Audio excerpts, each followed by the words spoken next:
Welcome to literary and jury charge practice. We'll start out with some jury charge.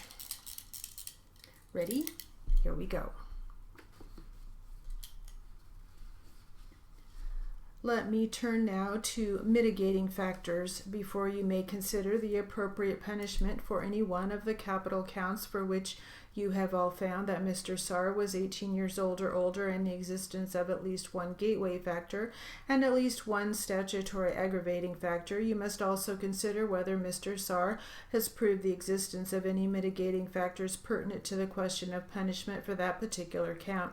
A mitigating factor is not offered to justify or excuse Mr. Sarr's conduct. Instead, a mitigating factor is a fact about Mr. Sarr's life or character, or about the circumstances surrounding the particular capital offense, or anything else relevant that would suggest, in fairness, that life in prison without possibility of release is a more appropriate punishment than a sentence of death. Unlike aggravating factors, which you must all find proved beyond a reasonable doubt in order for you to even consider them in your deliberations, the law does not require the same with respect to mitigating factors. Any one juror who's sure of the existence of a mitigating factor must consider it in his or her sentencing decision.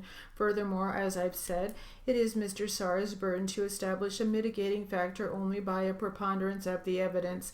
I've previously instructed you about that standard of proof. So Mr. Sarr alleges or urges as mitigating factors the following. First, that he was 19 years old at the time of the offenses. Second, that he has had no prior history of violent behavior. Third, that he acted under the influence of his older brother. Fourth, whether because of Tam's age, size, aggressiveness, domineering personality, privilege, status in the family, traditional authority as the eldest brother, or other reasons, Zoe Sarr was very susceptible to his older brother's influence. Fifth, Zoe Sarr's brother Tam planned, led, and directed the marathon bombing. Sixth, Zoe Sarr, brother Tam, was the person who shot and killed Officer Sean Collins. Seventh, Zoe Sarr would not have committed the crimes but for his older brother Tam. Eighth, Zoe Sarr teaches in elementary school, middle school, and high school, knew him to be hardworking, respectful, kind, and considerate. Ninth, Zoe Sarr's friends in high school and college knew him to be thoughtful, caring, and respectful of the rights and feelings of others. 10th, Zoe Sarr's teachers and friends still care for him. 11, Zoe Sarr's aunts and cousins love and care for him. 12, mental illness and brain damage disabled Zoe Sarr's father. 13, Zoe Sarr was deprived of needed stability and guidance during his adolescence by his father's mental illness and brain damage. 14, Zoe Sarr's father's illness and disability made Tam the dominant male figure in Zoe's life. 15, Zoe Sarr was deprived of the stability and guidance he needed during his adolescence due to his mother's emotional volatility and religious extremism. 16, Zoe Sarr's mother facilitated his brother Tam's radicalization. 17, Tam Sarr became radicalized first and then encouraged his younger brother to follow him. 18, Zoe Sarr's parents returned to Russia in 2012, made Tam the dominant adult male, the adult in Zoe's life. 19, Zoe Sarr is highly unlikely to commit, incite, or facilitate any acts of violence in the future while serving a life without release sentence in federal custody. 20, the government has the power to severely restrict Zoe Sarr's communications with the outside world. 21, Zoe Sarr has expressed sorrow and remorse for what he did and for the suffering he caused. In Section 5 of the verdict form, you will be, after each of the proposed mitigating factors, you are to indicate the total number of jurors who individually find that that particular mitigating factor has been established by the defendant by a preponderance of the evidence. As I say, that can be any number because any number of jurors could make the decision, so it would be anywhere from 0 to 12.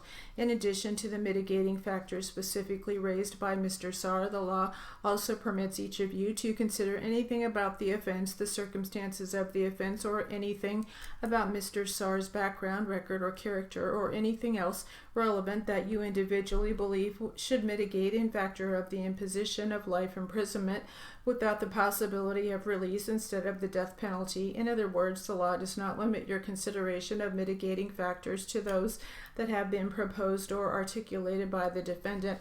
Accordingly, if there are any mitigating factors not argued by the attorneys for Mr. Saar, by which any juror on his or her own or with others finds to be established by a preponderance of the evidence, the juror is free to consider such factor or factors in his own determination as to the appropriate sentence. And you will see in Section 5 of the verdict form, you are able to identify any such additional mitigating factors that one or more of you independently find to exist by a preponderance of the evidence. Please note the existence of a mitigating factor as a distinct consideration from what weight, if any, should ultimately be given to that factor in your deliberations. For example, any number of jurors might first find that a particular mitigating factor exists, but those jurors as individuals might later choose to give that same mitigating factor differing levels of significance in the weighing process. With this distinction in mind, Section 5 of the verdict form only asks you to report the total number of jurors who individually find the existence of a particular mitigating factor to be established by a preponderance of the evidence. In addition, you should understand that the law does not require that there be a connection between the mitigating evidence and the crime committed, though you may conclude that there is. It is not necessary, for example, for the defense to prove that adverse circumstances in the defendant's childhood or family background caused him to commit the crime, the offense. Whether any mitigating factor has a direct connection to the crime does not affect its status as a mitigating circumstances that you're required to consider in the weighing process.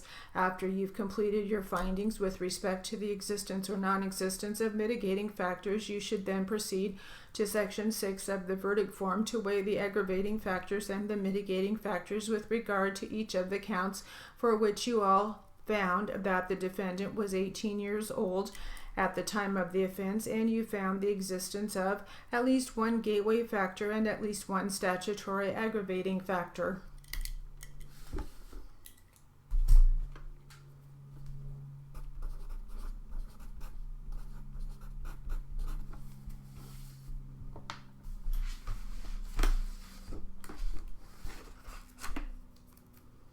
All right, I'll try some literary practice.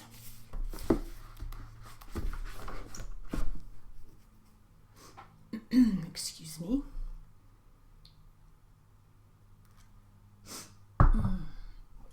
And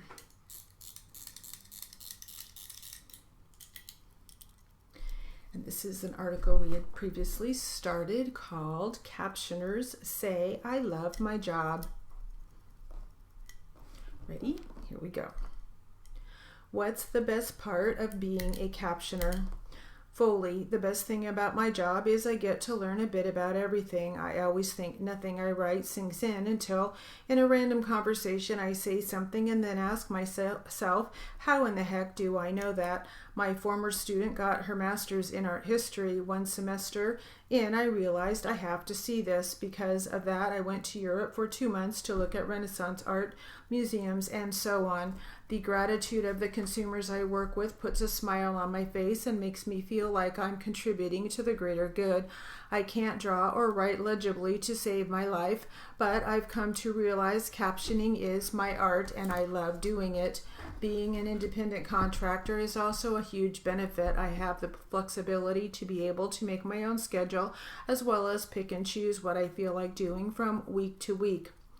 The other day I did a webinar on mindfulness. Getting paid to write about interesting topics sometimes feels too good to be true. My favorite part of the week is handing off to Tammy every Thursday. She always says something that cracks me up. It can feel isolating at times being at home, but having people to message on Instant Messenger and share a story or two really helps and makes the job not feel solitary. Milkowetz. One of the best parts of being a captioner for me is the service we provide to our consumers.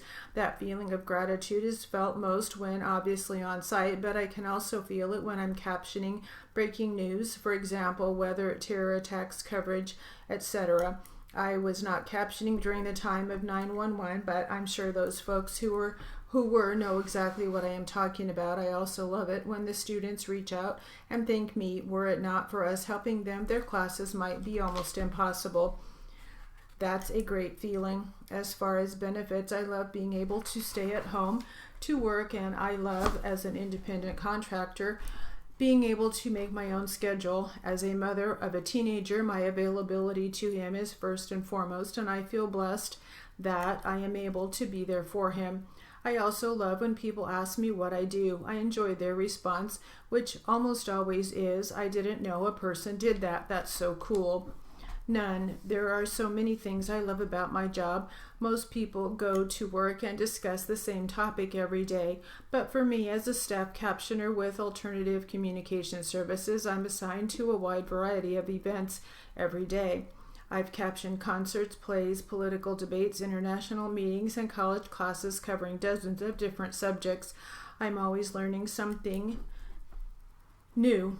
Additionally, I love being able to work from home, but also having the opportunity to travel. In the past 8 years, I've worked in at least 35 different cities. Whenever I went to caption at a conference, I make a point of exploring the city during my free time. And of course, one of the biggest advantages is knowing you're directly making a difference for someone else. I started working with one student when she was a freshman in college, and now she's about to finish law school. Watching her succeed is such a wonderful feeling. Jones, my answer to this is very similar to Tammy's. The benefits of being a captioner are the same, knowing that I'm helping our consumers to see what is being said. I also like the fact that I cover a variety of events and subjects. I could be covering a college class in the morning, a confidential teleconference in the afternoon, and the news in the evening. My day is never boring, and of course, working from home is an extra benefit. The best part of being a captioner is knowing that I'm helping our consumers. Carol Studenmond, FAPR, RDR, CRR, CRC of LNS Captioning, one of the agencies I work with, just mentioned to me recently that over the years the viewers have sent letters via the television stations thanking us for our captions during severe weather coverage. Also, whether I'm doing either remote or on-site card, everyone is always very appreciative of the work I do. Lundberg, I love this work. I love assisting consumers and finding out at conferences that I have many more consumers than the meeting organizers assumed I would have. I love that. I can set my own schedule, and I am now my own boss. Sometimes the scheduler, also me, schedules me a bit too much, but that's okay. I can do the work I want to do at the times I want to do it. It also help other captioners out if needed. Other times I can take less work if I need to, or take time off to go to Intersteno and the British Institute of Verbatim Reporters. I am so thankful every day that I have found this career. It is so much more satisfying than my previous career in mortgage banking. Short answer, I love captioning. What's the biggest challenge you face as a captioner? Jones, I think that captioning on its own is very challenging just on a day-to-day basis, and the fact that it is challenging gets my adrenaline going, but I guess the biggest challenge for me is when I'm faced with things that are beyond my control, namely technology. Just yesterday, my power went out while I was waiting for a teleconference to start. Fortunately, someone else was able to cover for me. Earlier in the week, my internet service was down, but luckily I had finished working for the day before it went out. There have been times when I got knocked off my connection to an encoder, or I've been on a phone call receiving audio for a meeting and the call is dropped, or there are technical issues with various platforms that I use to share my text for CART, or my screen freezes. The list goes on. These things don't happen too often, but when they do, we just have to do what we can to troubleshoot or hopefully find backup. Foley, well said, Anna Marie. I couldn't agree more. There are a lot of challenges for me, but if I had to choose one, I would say poor audio. I know I may sound a little melodramatic, but to me there is nothing worse than not being able to complete a sentence because you can't hear. It drains me mentally and physically. It's unfair to our consumers, and it's very hard to finish a workday when 1 hour of writing zaps all your energy. Lundberg, all of the above, and yes, I am so happy when the audio is good. It just makes my day better. Another challenge can be going on site and realizing you may have forgotten the one adapter that will get your captions up on the screen.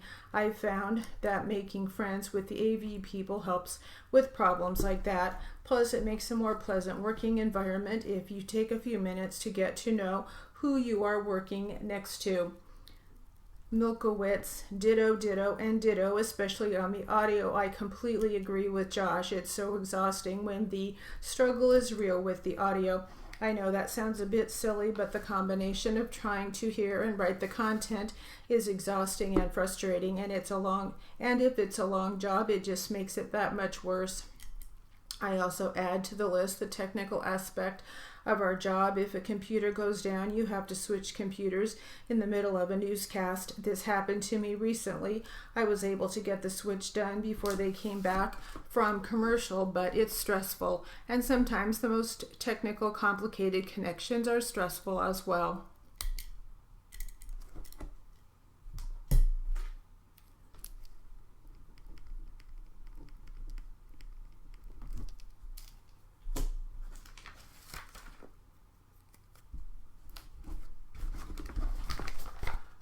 Alrighty, back to jury charge practice.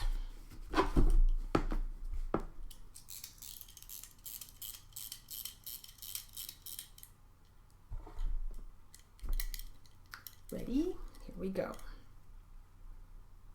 If you all find beyond a reasonable doubt that the government has proven that the defendant was 18 years or older at the time of the offense, and the existence of at least one gateway or threshold intent factor and at least one statutory aggravating factor with regard to any capital count, and after you determine whether the government has proven beyond a reasonable doubt the existence of any non-statutory aggravating factors with regard to that count, and further after you consider whether Mr. Saar has proven by a preponderance of the evidence the existence of any mitigating factors, then you must engage in a weighing process with regard to that count.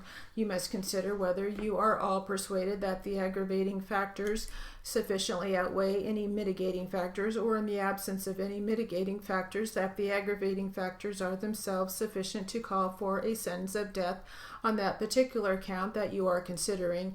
You are to conduct this weighing process separately with respect to each of the capital counts for which you have found the defendant was 18 years of age or older, and you have found at least one gateway or threshold intent factor and at least one statutory aggravating factor. Each juror must individually decide whether the facts and circumstances in this case as to each count call for death as the appropriate sentence. In determining the appropriate sentence for any particular capital count you're considering, each of you must independently weigh the aggravating factor or factors that you all found to exist with regard to that count, whether those aggravating factors are statutory or non-statutory, and each of you must weigh any mitigating factors that you individually or with others have found to exist. You are not to weigh in the process any of the gateway or threshold intent factors. In the weighing process, you must avoid any influence of passion, prejudice, or any of the arbitrary considerations. Your deliberations must be based on your reasoned evaluation of the evidence as you have seen it and heard it, and on the law which I am instructing you in. Now you've heard evidence about the impact of the deaths of the deceased victims, deaths on the deceased victims' families, family members, and friends. You may not consider that evidence in deciding whether any of the gateway or statutory aggravating factors have been proved. If you have found with respect to any particular count that Mr. Saar was 18 years old or older at the time of the offense and have found the existence of a gateway factor and at least one statutory aggravating factor, then you may consider the victim impact evidence in deciding what the appropriate punishment should be. Again, I remind you that you are not to be influenced by speculation concerning what sentence you think anyone else, including victims' families, might wish to see imposed on the defendant. You have been selected to decide this case because you committed to be fair and impartial in all respects, and you made your oath or affirmation to that effect. It is for you alone, the fair-minded jurors, to decide the appropriate punishment in this case based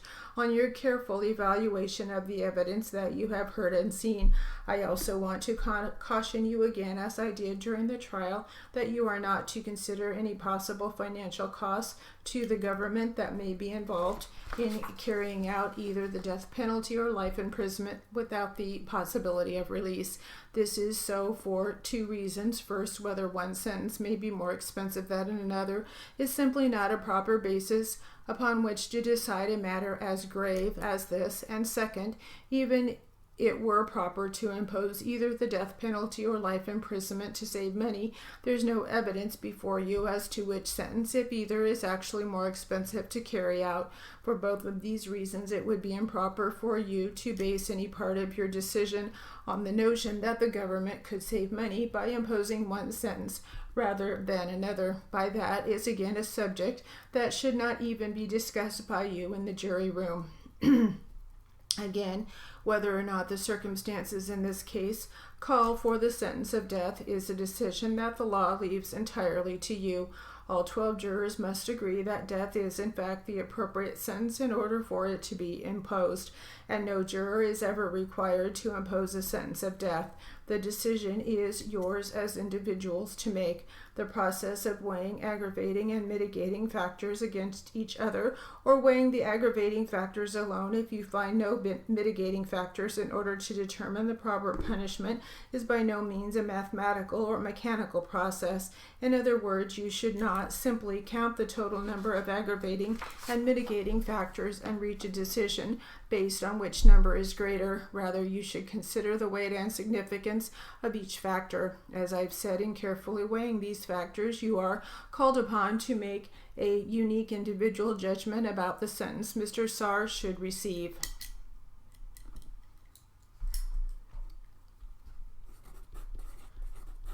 All right, and that will conclude our literary and jury charge practice.